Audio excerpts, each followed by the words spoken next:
nyumbani, tutakuwa pale nyumbani.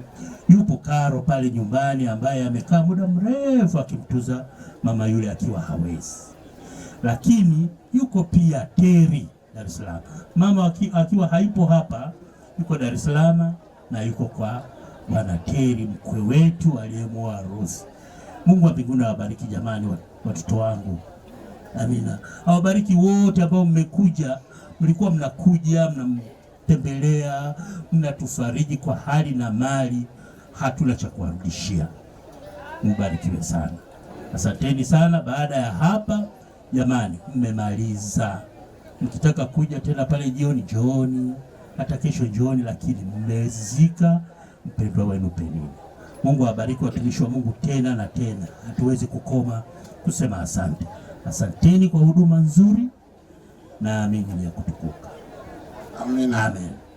Basi Baba Askofu atatupa baraka, lakini tuseme kwanza sala ya Bwana. Baba yetu uliye mbinguni, jina lako litukuzwe, ufalme wako uje, mapenzi yako yatimizwe hapa duniani kama huko mbinguni.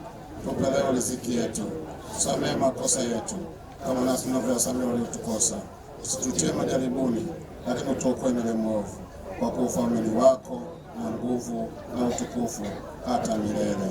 Amen. Baba, tunaendelea kukushukuru kwamba uko pamoja na sisi mpaka sasa. Tunaendelea kuiweka familia mikononi mwako. Endelea Bwana kuwafariji kwa msiba huu mzito. Fariji na familia kubwa ya kanisa lako na watu mbalimbali ambao wamekuja kushiriki katika tukio hili hadi sasa. Tunaweka mikononi mwako wanaporudi katika safari zao. Nenda pamoja nao, neema yako iwafunike. Kwa Kristo Bwana wetu. Amen. Bwana akae nanyi. Akubarikini Mwenyezi Mungu Baba na Mwana na Roho Mtakatifu. Asanteni sana, ibada imekamilika. Kinachobaki ni mafundi. Kwa hiyo watu wanaweza kubakia hapa kushirikiana na mafundi, na wale ambao wanaweza kuondoka, ibada imemalizika. Asanteni sana. Amen.